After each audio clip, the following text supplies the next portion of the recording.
Welcome back to Ori Soaps and Bubbles. We have an exciting and hopefully helpful video for you today. As always, we are open to suggestions. If there is a soap you want us to make on our channel for you to see and for you to see the outcome, we will definitely do that. Just leave it in the comment section below. Thank you so much and always enjoy. Hi, welcome to Ori Soaps and Bubbles. Okay, so today is going to be one of those days where we make soap. Like, really? Yes, we're going to make some soap, which is excellent, actually. We're going to do the Matcha Green Tea soap, and I have everything ready to go, and yeah, we're kind of going to get a chance to see how that's going to turn out. I'm excited because I really don't have anything else to share today. It's been really peaceful for me today. Hopefully you guys have had a peaceful day as well. Filled with a lot of shalom and quietness, you know. It takes a moment to get to that point sometimes, on some days, depending on where you are in the world. Now, with the Matcha Green Tea soap, it's going to be unscented. Let me say that. It is an unscented soap. It actually does have real matcha green tea in it because, okay, let me explain. Matcha green tea, it has real matcha green tea in it. It has beautiful antioxidants that work wonders with the skin. It does so much for you. It is pretty awesome. So that's what we're going to be working on today, and that's what we're going to put together today. I will bring you guys back in just a moment, and as always, enjoy. Yeah!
Loved Ori Soaps and Bubbles video?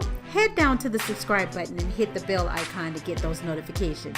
Thumbs up or thumbs down if you like the video, and leave a review so that way we know what we can improve on. It's very much appreciated, and as always, have the most excellent day. Ori Soaps and Bubbles.